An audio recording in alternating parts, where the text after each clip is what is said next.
So, I'm Dr. Jeeti Avagi. In this video, we are going to discuss about internal conversion. Okay. So, simple internal conversion உங்களுக்கு புரிகிற மாதிரி சொல்லணும் அப்படின்னா இப்போ நம்ம ஜென்ரலாக ஒரு பேரண்ட் ஆட்டம் எடுத்துக்கிறோம். ஓகே, ஒரு பேரண்ட் ரேடியோ ஆக்டிவ் நியூக்ளியை எடுத்துக்கிறோம். இது என்ன ஆகுது? டிகே ரேடியோ ஆக்டிவ் நியூக்ளியை. இது என்ன நடக்கும்?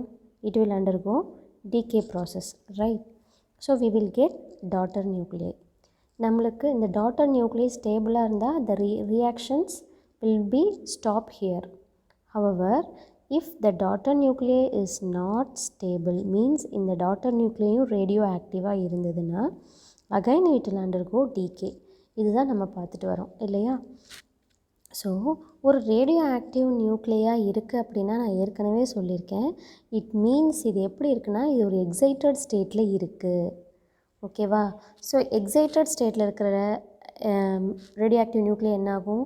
டீகே நடந்து it will lose its some energy like alpha rays, beta rays, இந்த மாதிரி காமா ரேஸ், இந்த மாதிரி it loses its some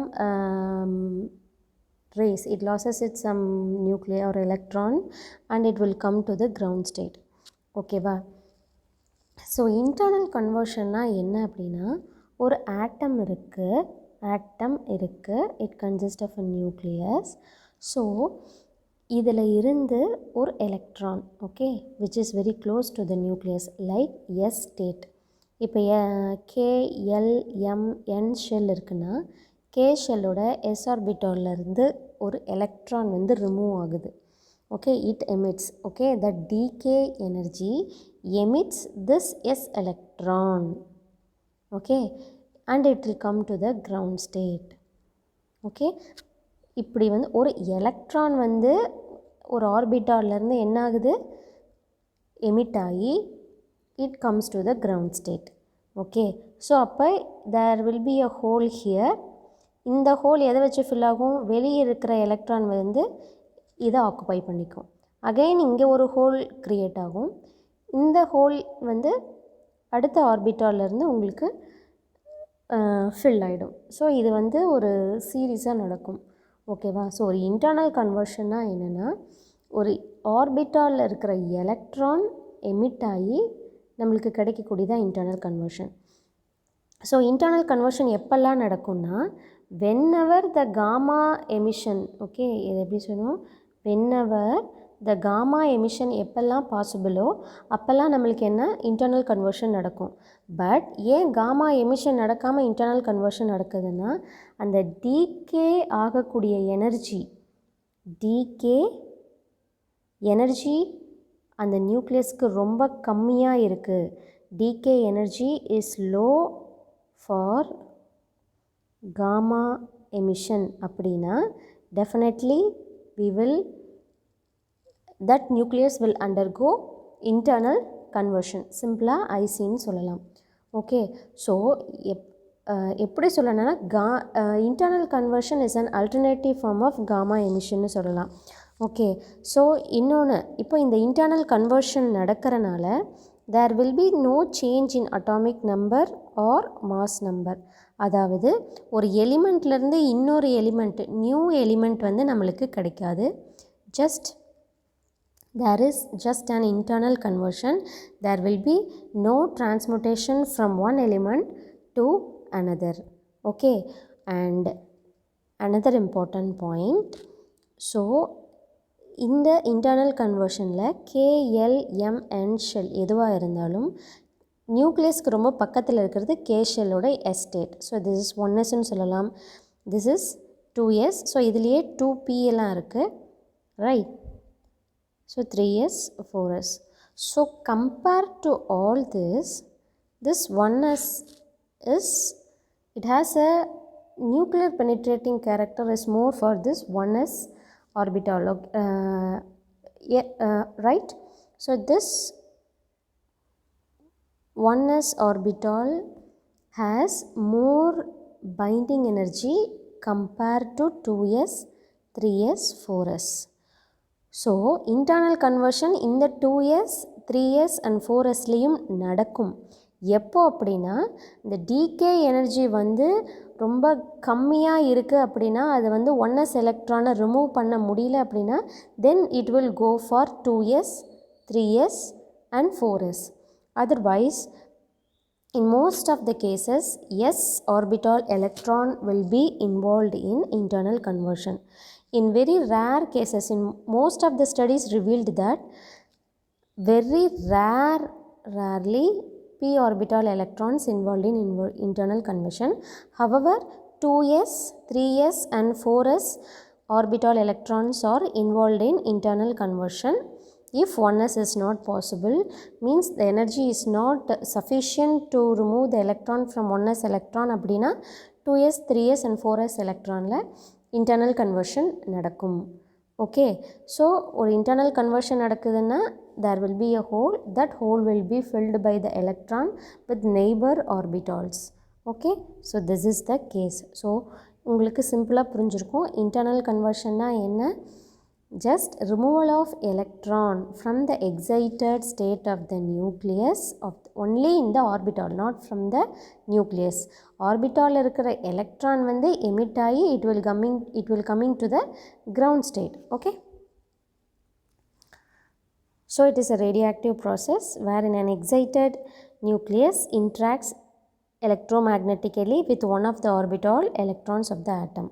This causes the electrons to be emitted from the atom. Okay, so this is an internal conversion process, a high energy electron. So here it is an internal conversion. High energy electron is emitted from the radioactive atom. So high energy electron எப்படி சொல்றோம், which because s orbitals are very close to the nucleus, so that we can say it as high energy electron. Okay,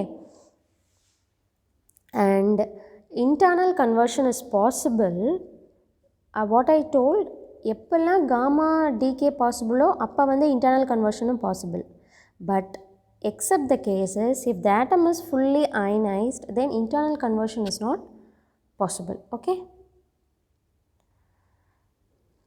so another one what I have told you is the same, and s states in the L, M and N shell are also able to couple the nuclear fields and cause internal conversion electron ejection from those cells.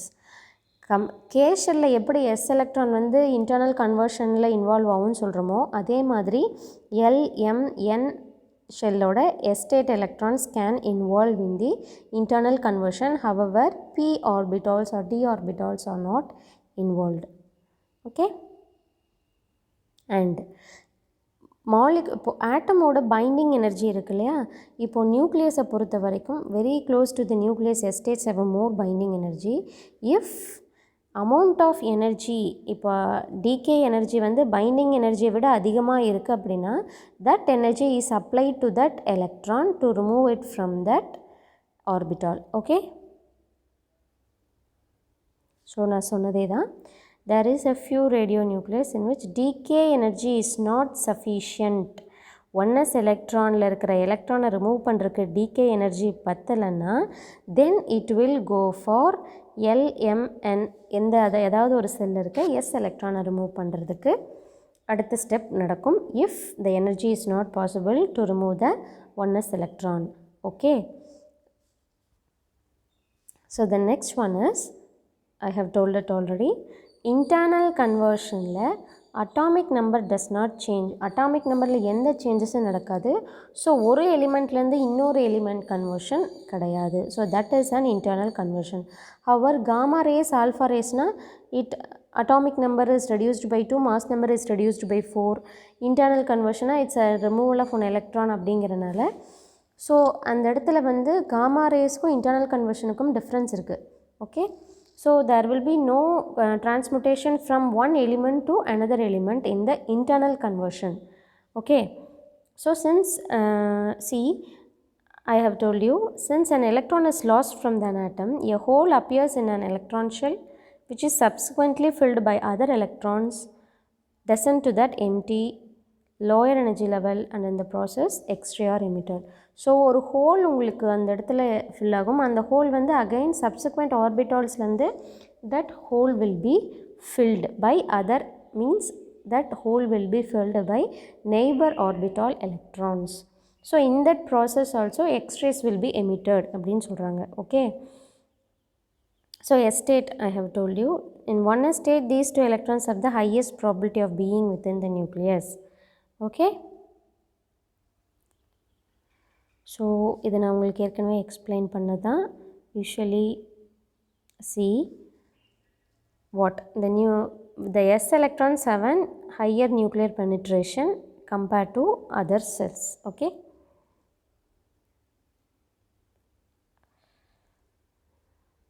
So another important point is internal conversion எங்கே நடக்கும் condition என்ன அப்படின்னா those have zero spin and positive parity. 0 plus to 0 plus ன்னு சொல்லுவோம். அது பேர் தான் energy zero transition. Okay, அதாவது 0 to 0 டிரான்சிஷன் எப்போ அக்கர் ஆகும் அப்படின்னா when the excited nucleus has zero spin on positive parity. So இதிலிருந்து ஒரு எலக்ட்ரான் உங்களுக்கு ரிமூவ் ஆகி கிடைக்கிறப்போ that ground state nuclei also will has zero spin and positive parity. Okay, so in these cases only internal conversion will happen. So this is nothing but excitation lende ground state varada de-excitation. So this is nothing but internal conversion sollalam. Okay, so இந்த மாதிரி கேசஸில் தான் gamma rays பதிலாக internal conversion வந்து உங்களுக்கு will be happen predominantly. Okay, so what is the gamma raysக்கும் அப்போ இந்த gamma raysலேயும் ஒரு electron தான் வெளியில் போகுது, இன்டர்னல் கன்வர்ஷன்லேயும் ஒரு எலக்ட்ரான் தான் வெளியில் போகுது இல்லையா. So there is a competition between internal conversion நடக்குமா gamma ray நடக்குமா அப்படிங்கிறத நம்ம எப்படி ஃபைண்ட் அவுட் பண்ணலாம் அப்படின்னா using the internal conversion coefficient. சி இன்டர்னல் கன்வர்ஷன் கோஎஃபிஷியன்ட் இது ஆல்ஃபான்னு ரெப்ரசன்ட் பண்ணுறோம். E by gamma. ஈங்கிறது ரேட் ஆஃப் கன்வர்ஷன் எலக்ட்ரான்ஸ், அதுவே காமாங்கிறது rate of gamma ray emission observed. Okay, இதுதான் சொல்கிறோம். யூஸ் பண்ணி we can find out the internal conversion coefficient. So another one, the energy of the emitted gamma ray is precise measure of the difference in energy between the excited state of the decaying nucleus. So ஒரு conversion ஒரு electron வந்து convert ஆகுதுன்னா so அந்த எலக்ட்ரானோட கன்வர்ஷனை நம்ம எப்படி find out பண்ணுவோம் அப்படின்னா capital E equal to EI minus EF minus EB. So this is an energy of initial state and this is an energy of electrons in the final state, and EB is nothing but binding energy of the nucleus. Okay, so from this we can find out the energy of conversion of electrons. Okay, so this is also nothing but internal conversion. அதாவது அந்த conversion electron ஓட energy நம்ம find out பண்ணுறதுக்கு how can we find out the energy conversion of electron. Okay, so that's all about internal conversion.